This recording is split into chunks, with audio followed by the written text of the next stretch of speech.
এই নতুন বছরটা আমরা যেন বেশি বেশি আল্লাহর শুকরিয়া দিয়ে নতুন বছরটাকে সমৃদ্ধ করতে পারি, বেশি বেশি যেন আল্লাহর ইবাদত করতে পারি।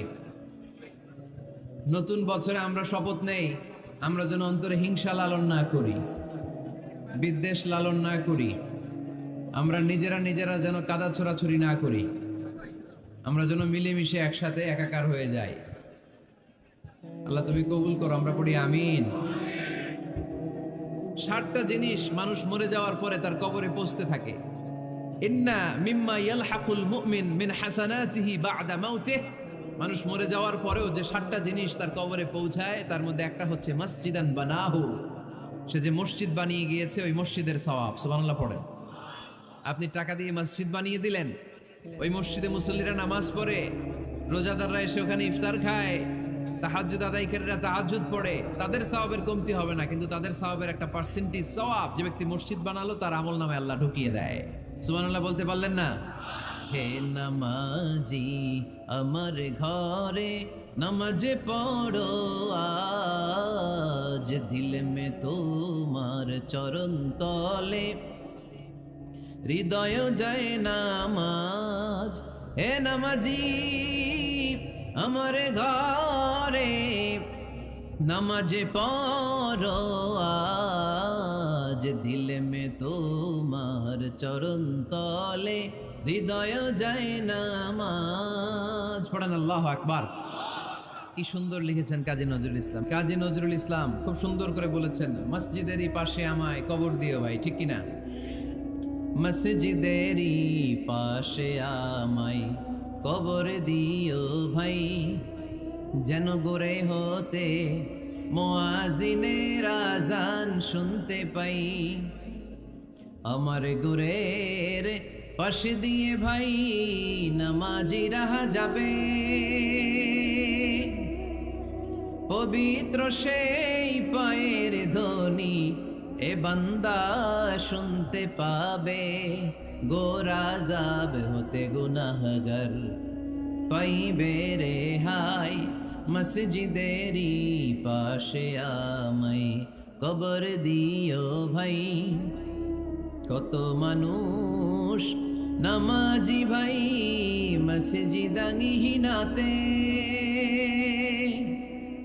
আল্লাহর নামের জিকির করে লুকিয়ে গভীর রাতে। আমি তাদের সাথে ওই আল্লাহর নাম জপতে চাই, আল্লাহর নাম জপতে চাই। পড়েন সবাই। মসজিদেরই পাশে আমায় কবর দিও ভাই, যেন গোরে হতেও মুয়াজ্জিনের আযান শুনতে পাই। চিল্লায় পড়তে হবে আমিন। কি দরদ ছিল আমাদের জাতীয় কবি কাজী নজরুল ইসলামের। মসজিদের পাশে আল্লাহ তুমি আমার কবর দিও। আল্লাহ এই দোয়াটা কবুল করে নিয়েছে, ঠিক কিনা? ওনার কবরের পাশে মসজিদ আছে না নাই? আছে। এজন্য মসজিদের সাথে সম্পর্ক জুড়ে দেওয়া এটা ইমানদারের আলামত, আর মসজিদকে ঘৃণা করা এটা মুনাফিকের আলামত। এজন্য আমরা যেন আমাদের হৃদয়টাকে মসজিদের সাথে জুড়ে দেই, মসজিদের সাথে যেন সুসম্পর্ক থাকে। মসজিদ সবার, মসজিদ নিয়ে দলাদলি নাই।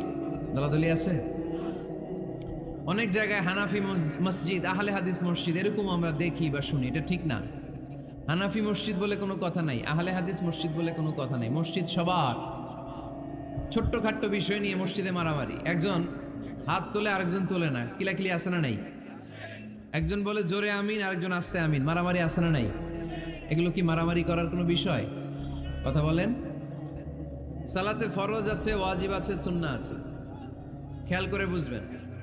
ফরজ যদি নষ্ট হয় সালাত ভঙ্গ হয়, you have to repeat your সালাত। ওয়াজিব নষ্ট হলে সালাত ভঙ্গ হয় না, নতুন করে পড়া লাগে না, সেজদায় সাহু দিলেই সালাত আদায় হয়ে যায়। আর সুন্নাহ নষ্ট হলে নামাজ নষ্টও হয় না, নতুন করে পড়াও লাগে না, সৌ সেজদাও লাগে না, নামাজ আদায় হয়ে যায় সুন্নাহ নষ্ট হলে। এই যে হাত তোলা না তোলা এটা সুন্নাহ, আমিন জোরে বলা না বলা এটা কি সুন্নাহ, যেটা কোনো কারণে কেউ না করলেও তার নামাজ কবুল করে নিবে কে? আর এই সব সুন্নত লই আমগো দেশে গিলাগিলি। মৌলভীবাজারে মাশাআল্লাহ এগুলা নাই। এখানেও আছে। এগুলোর অবসান ঘটুক, আমরা চাই কি চাই না? আর কত এই ছোটখাটো বিষয় নিয়ে আমরা এই বিভেদের প্রাচীর আর দেয়ালকে উঁচু করব আমাদের মাঝখানে? কবে আমরা ঐক্যের সিন্ডিকেট করব? কবে? আর কবে সাদা মনের মানুষ হব? কবে? আর কত? অনেক হয়েছে, আর না, এবার থামেন। বিভেদের প্রাচীরকে ভেঙে চুড়িয়ে দেন। ঐক্যের এমন সিন্ডিকেট করতে হবে যাতে কোনো অপশক্তি এই ঐক্যকে ভাঙতে না পারে, বানচাল করতে না পারে। চিল্লায় বলেন ঠিক কিনা? এজন্য মিউচুয়াল রেসপেক্টের দরকার, পারস্পরিক শ্রদ্ধাবোধ সব ক্ষেত্রে, রাজনীতিতে, সামাজিক অ্যাক্টিভিটিসে, আমাদের আলেম ওলামাদের মধ্যে পারস্পরিক শ্রদ্ধাবোধের দরকার। মিউচুয়াল রেসপেক্ট, কেউ কাউরে রেসপেক্ট করে না। আমি যেটা বুঝছি এটাই সব, বাকি সব হারাম, এরকম বলে না অনেকে? এরকম যেন না করি। তাহলে মসজিদ সবার, মসজিদ আল্লাহর হাবিব সাল্লাল্লাহু আলাইহি ওয়াসাল্লাম খ্রিস্টানদেরকে মসজিদে ঢুকতে দিয়েছেন, আর আমরা মুসলমান ভাইয়ের জন্য মসজিদে তালা ঝুলাই দেই। আছে না নাই? আল্লাহর হাবিব সাল্লাল্লাহু আলাইহি ওয়াসাল্লাম কোথাও গেলেই প্রথমে মসজিদ বানাতেন। কি বানাতেন? মসজিদ বানাতেন। মক্কা থেকে হিজরত করে মদিনায় আসলেন, কোবায় থাকলেন কয়েক সপ্তাহ। কোবা পল্লীতে তিনি মসজিদ বানালেন, মসজিদ কোবা। ওখানে প্রতি শনিবার কেউ যদি ওযু করে ওখানে যে 2 রাকাত নামাজ পড়ে, একটা কবুল ওমরার সওয়াব আল্লাহ তাআলা তার আমলনামায় দিয়ে দেয়। মসজিদে কোবা বানালেন। তারপরে মদিনায় এসে মসজিদে নববী বানালেন আল্লাহর হাবিব সাল্লাল্লাহু আলাইহি ওয়াসাল্লাম, মসজিদে নববী। এটা ছিল আল্লাহ রাসূল সাল্লাল্লাহু আলাইহি ওয়াসাল্লামের বৈশিষ্ট্য। কোথাও গেলেই তিনি মসজিদ বানাতেন, মসজিদে নববী। হায় রে, এখন তো কত সুন্দর মসজিদ আমরা দেখি, আমরা যে সালাত পড়ি। আল্লাহর হাবিব সাল্লাল্লাহু আলাইহি সাল্লামের সময় মসজিদে নববী কি এরকম ছিল? কথা বলেন। ফ্লোর ছিল বালুর ফ্লোর। কিসের ফ্লোর? আমাদের মসজিদের ফ্লোর কিসের? টাইলস। আর আল্লাহ রাসূল সাল্লাল্লাহু আলাইহি ওয়াসাল্লামের মসজিদে নববীর ফ্লোর কিসের? কথা বলে না। তো আওয়াজ করে উত্তর দেন না কেন? কষ্ট হচ্ছে? দুপুরে খাইছেন না সবাই? কেন খান নাই কেন? রোজা রাখছিলেন? হ্যাঁ, ফজর বাদে আইছি। আচ্ছা ঠিক আছে, ঠিক আছে। আচ্ছা আচ্ছা, সাউন্ড নাই, কথা শোনা যায় না? তো এইটা শুনলা কেমনে? জিজ্ঞেস করলাম কথা শোনা যায় না, কয় না। তো এটা শুনলা কি করে? মানে অল্প শোনা যায়, তাই তো? একটু পরে আমার বিদায় ঘন্টা বাজবে, আমি চলে যাব। এই তোমরা ডিস্টার্ব করতে করতে আমার সময় শেষ। তোমরা ডিস্টার্ব করলে তোমাদের লস। আমি আমার টাইমের 1 মিনিটে বেশি যেতে পারবো না, কারণ এখানে আসরের সালাতের আজান শুরু হয়ে যাবে, এরপরে কোনো কথা নেই।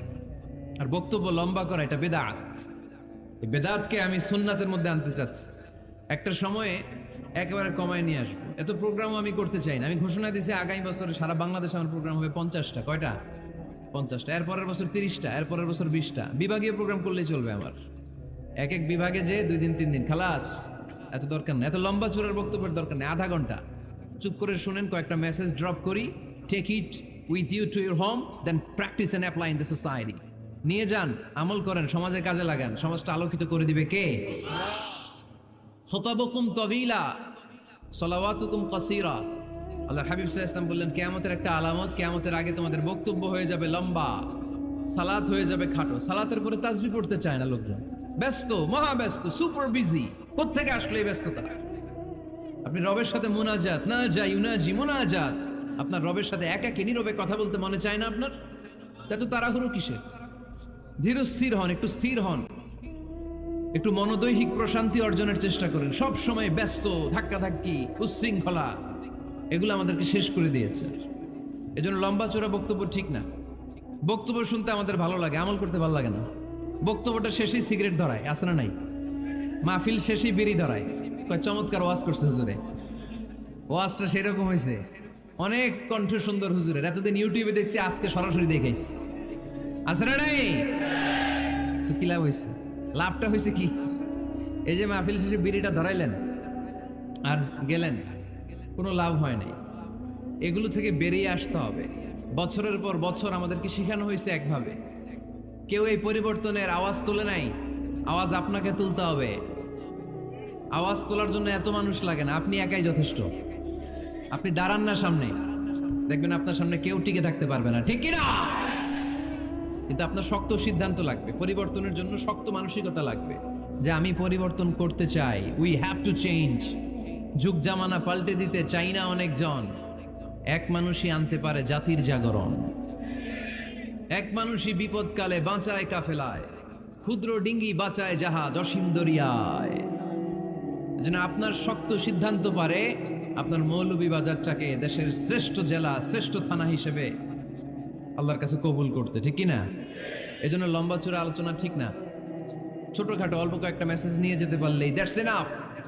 One of the minor sign before the day of judgment, your Islamic lectures will be very longer and your salah 5 times a day will be shorter. কিয়ামতের আগে বক্তব্য লম্বা, নামাজ খাটো, তাসবিহ পড়ে না, ব্যস্ত, মহাব্যস্ত। এই মহাব্যস্ততা ছাড়েন, কোরআন সুন্নাহর দিকে ফিরে আসেন। বরকত দিবে কে? বিশ্বনবীর মসজিদে নববীর ফ্লোর বালুর ফ্লোর ছিল, আমাদের ফ্লোর টাইলস। আল্লাহর হাবিব সাল্লাল্লাহু আলাইহি ইসলামের মসজিদে বালি নিচে, এই বালিতে নামাজ পড়তেন। বৃষ্টি হলে কাদামাটি হয়ে যেত, কাদামাটিতেই সেজদা করতেন। সেজদা করলে কাদার মাটি আল্লাহর হাবিব সাল্লাল্লাহু আলাইহি ইসলামের নাকে আর কপালে লেগে যেত। তিনি সালাম ফিরিয়ে সাহাবাদের দিকে মুখ ফিরিয়ে বসলে দেখতেন প্রতিটা সাহাবীর নাকে আর কপালে কাদার মাটি মিশে আছে। তার মানে প্রিয় নবী সাল্লাল্লাহু আলাইহি ইসলামের মসজিদে নববী ছিল কাঁচা, কিন্তু মুসল্লি ছিল পাকা। আমাদের মসজিদগুলা হয়েছে পাকা, কিন্তু মুসল্লি কাঁচা, ঠিক কিনা? ফজরের সালাতে মানুষ নাই। ইমাম সাহেব আছেন কে কে এলাকায়? দেখি ইমাম, মসজিদের ইমাম, মাশাআল্লাহ। আপনাদের এইখানে ওই মসজিদে ফজরের নামাজে কয় কাতার হয়? 5 জন 6 জন? কেনে এত কম? কেনে? হ্যাঁ, আসে না, আসতে চায় না লোকজন। তো এই যে 5-6 জন ফজরের সালাতে, কল্পনা করতে পারেন ফজরের সালাতে এত কম লোক? ফজরের জামাতে লোক যায় না, এটা একটা মহামারী। যেদিন ফজরের জামাতের দৃশ্য আর জুমার নামাজের দৃশ্য একরকম হয়ে যাবে, ওই দিনই বাংলাদেশে ইসলাম কায়েম হয়ে যাবে। এখন স্লোগান তুলে বিপ্লব বিপ্লব, ইসলামী বিপ্লব। আর ফজরের সময় আমি কম্বলের ভিতরে, আছে না নাই? কোনো বিপ্লব হবে না। ফজরের নামাজ জামাতে পড়ুন, সকালটারে বরকতময় করে দিবে কে? আল্লাহর হাবিব সাল্লাল্লাহু আলাইহি ওয়াসাল্লামের মসজিদ ছিল সবার জন্য উন্মুক্ত, এখানে সবাই আসতে পারত। এজন্য মসজিদ হবে সবার। আমরা মসজিদের আবাদকারী হতে চাই। এজন্য রাব্বুল আলামিন বলেন, ইন্নামা ইয়া'মুরু মাসাজিদাল্লাহি মান আমানা বিল্লাহি ওয়াল ইয়াউমিল আখির ওয়া আকামাস সালাতা ওয়া আতাজ যাকাতা ওয়া লাম ইয়াখশা ইল্লাল্লাহ فعسى أولئك أن يكونوا من المهتدين। সুবহান আল্লাহ পড়েন। রব্বুল আলামিন বললেন মসজিদের আবাদকারী হবে তারা যারা আল্লাহর প্রতি ঈমান আনে, আখিরাতের প্রতি ঈমান আনে, যারা সালাত কায়েম করে, যারা যাকাত আদায় করে, যারা দুনিয়ার কাউকে ভয় পায় না, ভয় পায় একজনকে। চিল্লায় বলেন তিনি কে? যাদের হৃদয়ে আছে আল্লাহর ভয়, তারা কবু পথ ভুলে যায় না। আল্লাহর প্রেম ছাড়া এই দুনিয়া কারো কাছে কোনো কিছু চায় না, ঠিক কিনা? তাহলে যারা মসজিদের আবাদকারী, এরা ভয় পায় একজনকে। চিল্লায় বলেন তিনি কে?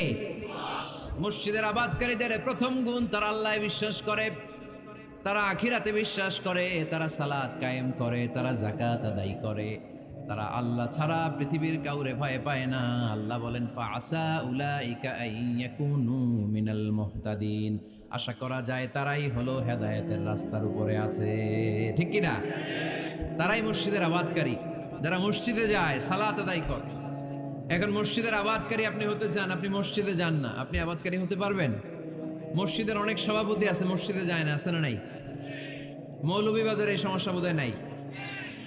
মসজিদের সেক্রেটারি মসজিদে যায় না, আছে না নাই? তাহলে হইলো, এটা হইলো, এটা মেনে নেওয়া যায়? এজন্য সভাপতি সাহেবরা, আপনি কষ্ট করে মসজিদ বানিয়েছেন, মসজিদে যাবেন। সভাপতি সাহেব আপনি মসজিদে যাবেন, সেক্রেটারি সাহেব আপনি মসজিদে যাবেন, তাহলে আপনি সঠিক মসজিদের আবাদকারী হবেন, ঠিক কিনা?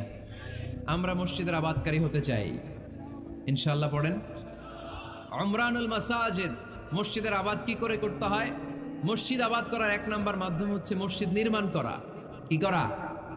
নির্মাণ করা। খেয়াল করবেন, আল্লাহর হাবিব সাল্লাল্লাহু আলাইহি ওয়াসাল্লাম বলেছেন, মান বানা মসজিদান মিন মালিহি ফিদ দুনিয়া বানাল্লাহু লাহু বাইতান ফিল জান্নাহ।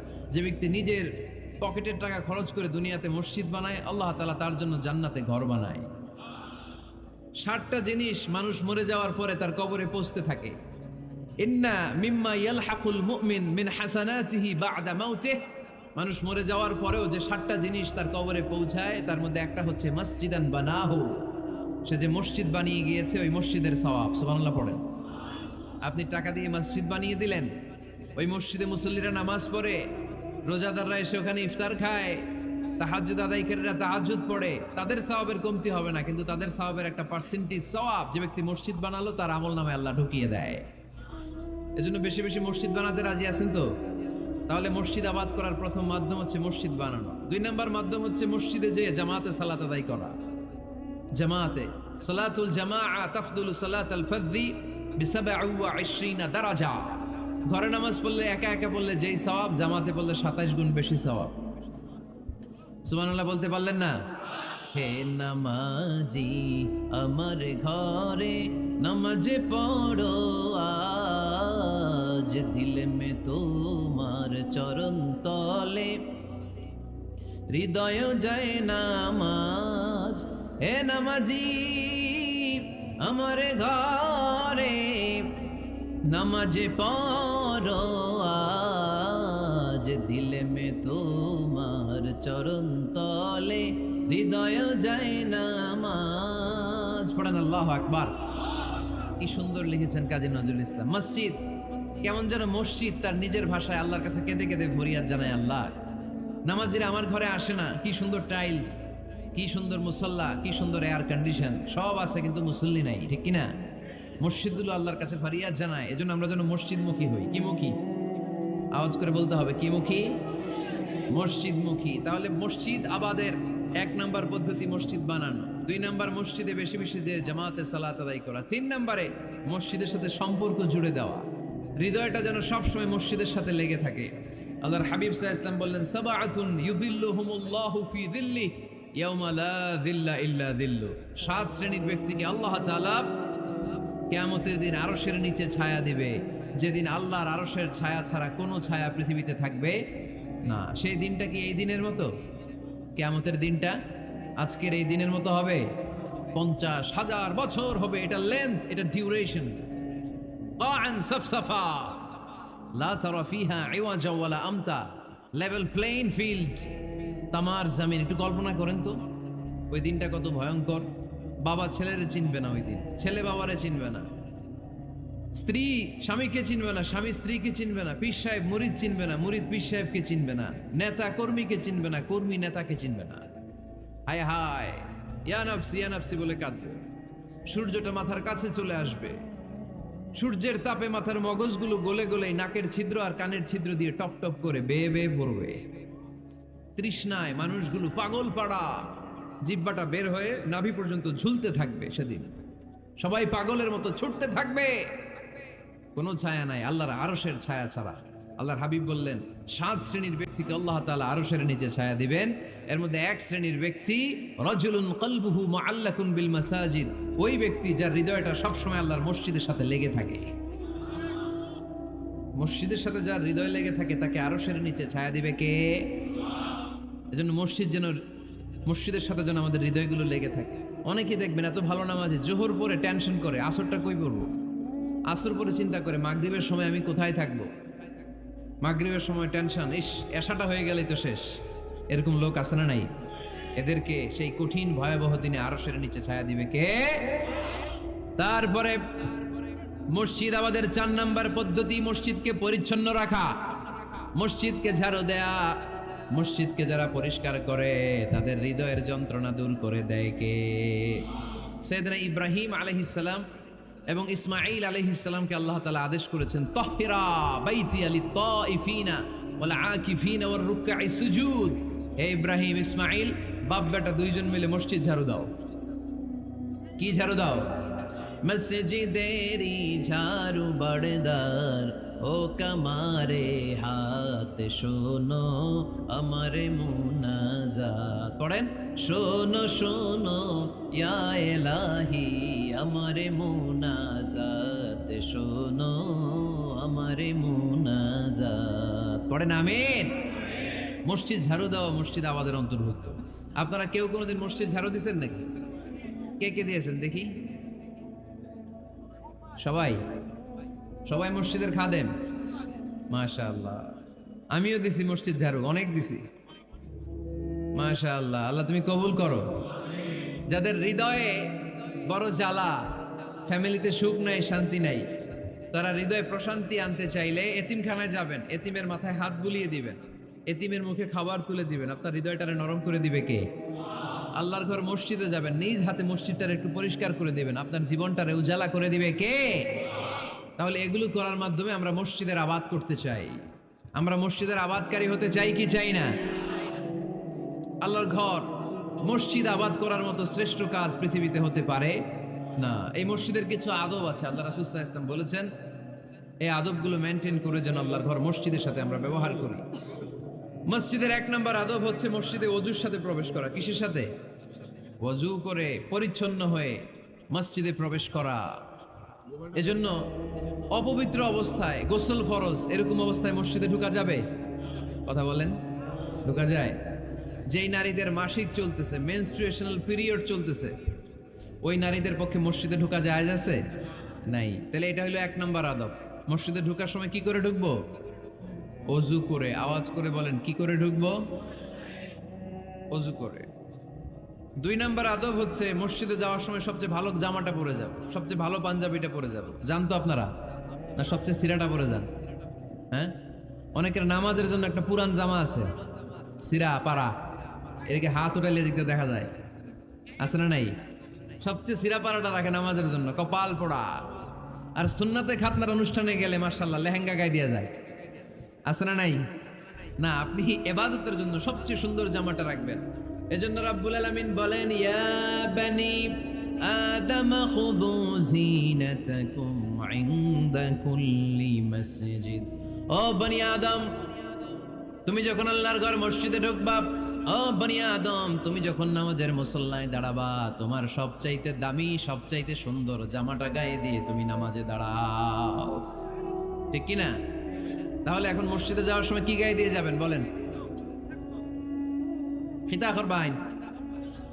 হ্যাঁ, মাশাআল্লাহ। হ্যাঁ, সবচেয়ে ভালো কাপড়টা আয়রন করে, পারফিউম মেখে তারপরে আমরা যাব। রাজি আছেন তো? 3 নম্বর আদব হচ্ছে মসজিদে ঢোকার সময় বাম পা দিয়ে ঢুকতে হয়।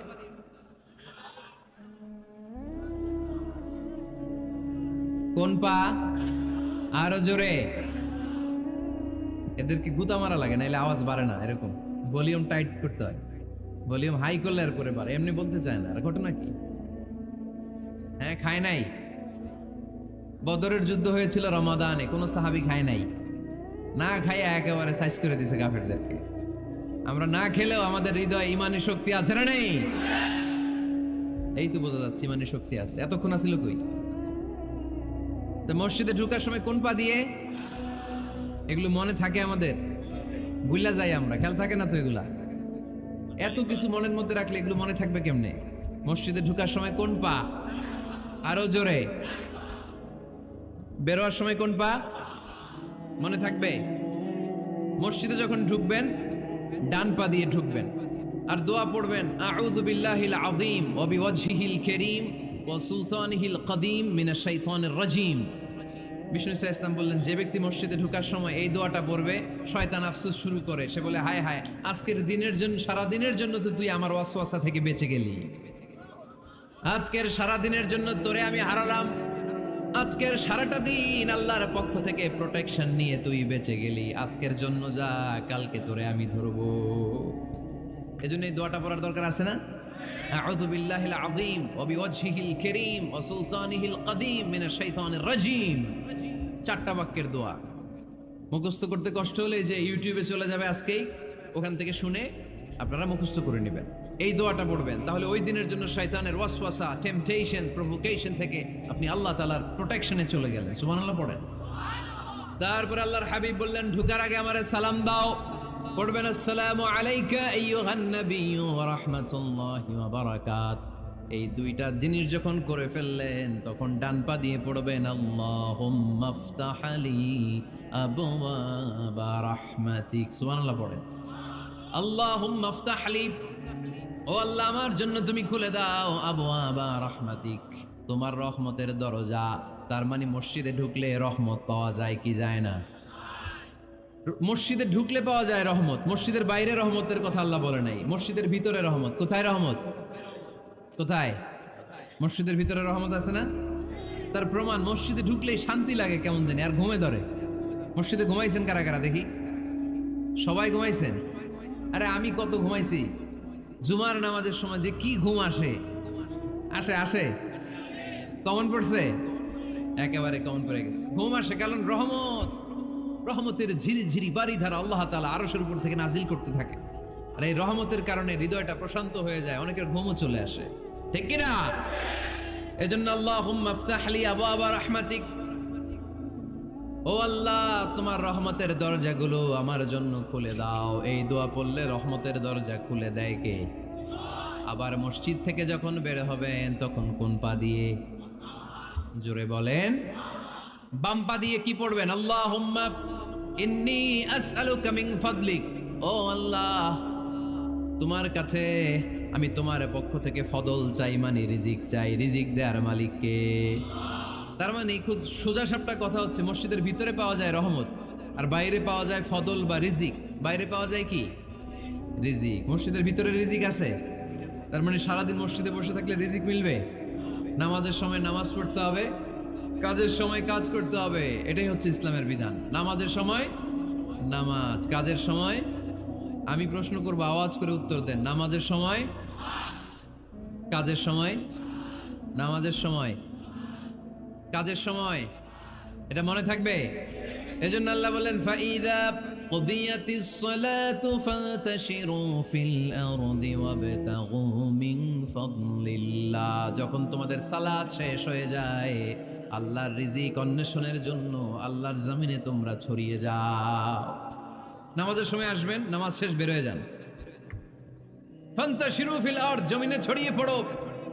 নামাজ শেষ চেয়ারম্যান সাহেব চলে যাবে ইউনিয়ন পরিষদের ভেতরে, ছাত্ররা চলে যাবে হাই স্কুলে, মেম্বার অফ দ্য পার্লামেন্ট চলে যাবে সংসদে, সেনাবাহিনীর লোকেরা চলে যাবে ক্যান্টনমেন্টে, ব্যবসায়ীরা চলে যাবে তাদের বাজারে, সিএনজি ওয়ালারা সিএনজি নিয়ে ব্যবসা শুরু করবে, রাস্তায় নেমে যাবে, চিল্লায় বলেন ঠিক কিনা?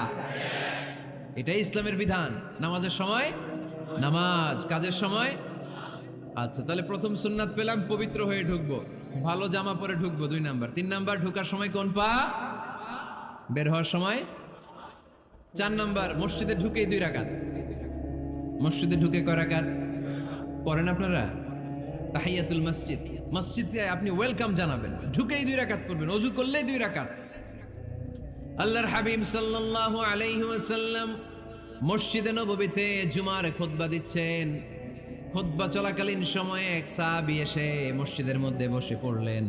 আল্লাহর হাবিব সাল্লাল্লাহু আলাইহি ওয়াসাল্লাম সাহাবীরে বললেন দাঁড়াও। সাহাবী দাঁড়ালেন। আল্লাহর নবী জিজ্ঞেস করলেন কেন বসে বললা? 2 রাকাত পড়ছো নাকি? সাহাবী বলে পড়ি নাই।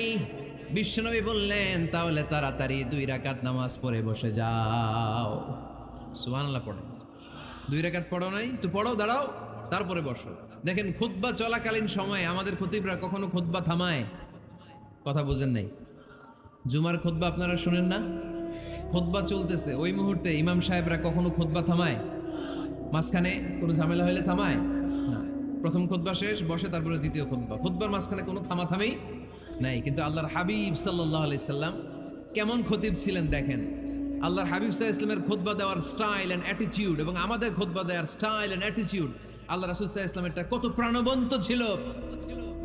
আল্লাহ রাসূল সাল্লাল্লাহু আলাইহি সাল্লাম সোসাইটি ওরিয়েন্টেড একজন পার্সোনালিটি ছিলেন, সমাজের মানুষ কেন্দ্রিক, খুব সামাজিক ছিলেন আল্লাহ রাসূল সাল্লাল্লাহু আলাইহি সাল্লাম। তিনি দেখলেন একজন বসে পড়ছে, উনি খুতবা থামায় দিলেন। জুমার খুতবা থামায় বললেন এই নামাজ পড়ছো না? পড়ো, 2 রাকাত পড়ো। আবার খুতবা শুরু করলেন। সুবহানাল্লাহ পড়বেন না? একবার তিনি খুতবা দিচ্ছেন, দেখলেন আল্লাহ রাসূল সাল্লাল্লাহু আলাইহি ওয়াসাল্লামের 2 জন নাতি হাসান আর হুসাইন রাদিয়াল্লাহু তাআলা আনহুমা, ছোট্ট মানুষ, কাতারের ভিতরে ঢুকে কোন সাহাবী টুপি টান দেয়, কারো পাগড়ি ধরে টান দেয়, একজন এদিকে দৌড় দেয়, আরেকজন ওদিকে দৌড় দেয়। মসজিদে একটা ডিস্টার্ব হচ্ছে। আল্লাহর হাবিব সাল্লাল্লাহু আলাইহি ওয়াসাল্লাম খুতবা থামিয়ে দিলেন, মিম্বার থেকে নেমে আসলেন, 2 নাতিকে 2 হাতে ধরলেন, ধরে আস্তে করে জান্নাতের এই 2 সর্দারকে নিয়ে মিম্বারের উপরে দাঁড়ালেন। এই হাতে এই নাতি, ওই হাতে আরেক নাতি। এরপর দাঁড়িয়ে দাঁড়িয়ে তিনি বাকি খুতবা দিলেন। পড়েন সুবহানাল্লাহ। কত প্রাণবন্ত খুতবা। উনিও খুতবা দিতেন, আমরাও খুতবা দেই। আল্লাহর হাবিব সাল্লাল্লাহু আলাইহি ওয়াসাল্লাম খুতবা দিচ্ছেন, এক সাহাবী এসে বলল, ইয়া রাসূলুল্লাহ, মদিনায় দুর্ভিক্ষ, বৃষ্টি নাই, আপনি বৃষ্টির দোয়া করেন। রাসূল সাল্লাল্লাহু আলাইহি ওয়াসাল্লাম খুতবা থামায় দিলেন, থামায় দিয়ে দোয়া শুরু করলেন, আল্লাহুম্মা আসকিনা গাইসান মুগীসান মারিআন মুরিআন নাফিআন গায়রা দার আজিলান গায়রা আজিল। আল্লাহ, উপকারী বৃষ্টি দেন, যে বৃষ্টিতে আমাদের ফসল জন্মাবে, সবুজ ঘাস লতাপাতা জন্মাবে, আমাদের গবাদি পশুর রিজিক বাড়বে, এরকম উপকারী বৃষ্টি আমাদেরকে দিয়ে মদিনাটারে ধন্য করে দেন। বৃষ্টি শুরু হলো, জুমাবার বৃষ্টি, শনি রবি সোম মঙ্গল বুধ বৃহস্পতি শুক্র, টানা 7 দিন বৃষ্টি। এবার বৃষ্টির চোটে মদিনায় বন্যা হয়ে গেছে। এতদিনে দুর্ভিক্ষ, এতদিনে কি, এখন বৃষ্টির বরকতের দোয়া করছে, বৃষ্টিতে এবার বন্যা। যেই সাহাবী বৃষ্টির জন্য দোয়া করতে বলেছিলেন, পরের জুমাবারের খুতবার সময় এসে ওই সাহাবী বলেন, ইয়া রাসূলুল্লাহ, আবার খুতবার মাঝখানে, ইয়া রাসূলুল্লাহ, আর বৃষ্টির দরকার নাই, আর দরকার নেই, এবার বৃষ্টি বন্ধের দোয়া করেন। আল্লাহর হাবিব সাল্লাল্লাহু আলাইহি ওয়াসাল্লাম খুতবা থামিয়ে আবার বন্ধের দোয়া, আল্লাহুম্মা হাওয়ালাইনা ওয়ালা আলাইনা, হে আল্লাহ আমাদের চারিদিকে দেন, মদিনাতে আর বৃষ্টির দরকার নাই। চিল্লায় পড়েন সুবহানাল্লাহ। এজন্য খতিব হবে এরকম প্রাণবন্ত খতিব। সমাজে কি চলে, কি ক্রাইসিস, কি সংকট, ইয়াংরা কোন সমস্যায় ভোগে, আমাদের রাজনৈতিক অঙ্গনে কি সমস্যা, আমাদের অর্থনৈতিক অঙ্গনে কি সমস্যা, আমাদের সামাজিক অঙ্গনে কি সমস্যা, আমাদের পরিবারগুলোর ভেতরে কি ঝামেলা, প্রত্যেকটা কথা মসজিদের মিম্বার থেকে আসার দরকার আছে না নাই? আল্লাহর হাবিব সাল্লাল্লাহু আলাইহি ওয়াসাল্লাম এভাবেই সমাজকে ঠিক করে দিতেন। 2 রাকাত মসজিদে ঢুকে আজকে থেকে আমরা পড়ব। মসজিদে ঢুকলেই কয় রাকাত মনে থাকবে না ভুলে যাবেন? তারপরে আল্লাহর হাবিব সাল্লাল্লাহু আলাইহি ওয়াসাল্লাম বলেছেন, খবরদার কবরের উপর মসজিদ বানিও না। কবরস্থান একদিকে, মসজিদ আর একদিকে, কিন্তু বাংলাদেশে মসজিদের সাথে কবর মিলানো আছে না নাই? ছোট্ট একটা মসজিদ, কিন্তু এত বড় বাবার কবর আছে না নাই? এগুলো করবেন না আপনি। আগে হবে মসজিদ, পরে কবরস্থান। যেমন মসজিদে নববী হয়েছে আগে, তারপরে বিশ্বনবীর কবর এখানে আছে না নাই? মসজিদে নববী প্রতিষ্ঠিত হয়েছে আগে, পরে বাকি কবরস্থান আছে না নাই? কিন্তু কোন আল্লাহর ওলির কবরস্থানের উপরে যদি মসজিদ বানান, তার উপর লানাত দিয়েছে কে? লাআনা রাসূলুল্লাহ আলাল ইয়াহুদ ওয়ান নাসারা ইত্তাখাযু কুবুর আমবিয়াইহিম মাসাজিদা। আল্লাহর রাসূলের লানত ইহুদি নাসারাদের উপর, কারণ ইহুদি আর নাসারাদের একটা খাসলাত, একটা বৈশিষ্ট্য ছিল, তারা তাদের নবীদের কবরের উপরে মসজিদ বানায় ফেলতো। এটা করা যাবে? এজন্য এলাকায় এলাকায় এই ঝামেলা, কবর আর মসজিদ হবে আলাদা। আবার মসজিদের কেবলার দিকে যেন কবরস্থান না হয়, তাহলে শিরক হওয়ার সম্ভাবনা আছে না নাই? খুব সাবধান, আল্লাহ সব মাফ করে কিন্তু শিরক মাফ করে না, ঠিক কি না? শিরক হচ্ছে মহাপাপ, সব পাপের বাপ। এজন্য আমরা সব করলেও শিরকের গুনাহ মুসলমান কখনো করতে পারে। এরপর আল্লাহর হাবিব বললেন, মসজিদকে পরিষ্কার পরিচ্ছন্ন রাখো, এটাও মসজিদের আদাব। মসজিদে আতর লাগিয়ে দেন, বাখুর জ্বালিয়ে দেন। আপনাদের এই এলাকার মধ্যে তো বাখুরের অভাব নাই, আগরের অভাব নাই, ঠিক কিনা? গতকাল প্রোগ্রাম ছিল কই? সুজানগর, আগরের রাজধানী। আগর চিনেননি আপনারা?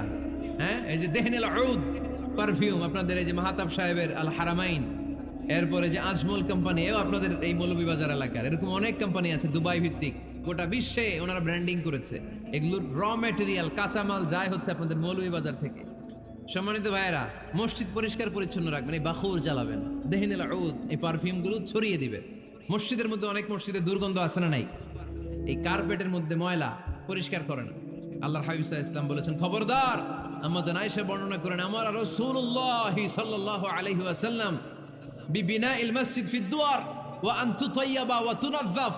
আমরা যেন এলাকা এলাকায় মসজিদ বানাই, মসজিদগুলোকে যেন পারফিউম দিয়ে, আতর দিয়ে সুগন্ধময় করে দেয়, বিশ্বনবী আদেশ করেছেন। সুবহানাল্লাহ পড়েন। এজন্য কোনো অপরিচ্ছন্ন মসজিদ থাকতে পারবে না। মসজিদের পাশ দিয়ে গেলে আতরের ঘ্রাণে আমোদ হয়ে লোকজন যেন বুঝতে পারে এটা আল্লাহর ঘর, মসজিদ। চিল্লায় বলেন ঠিক কিনা?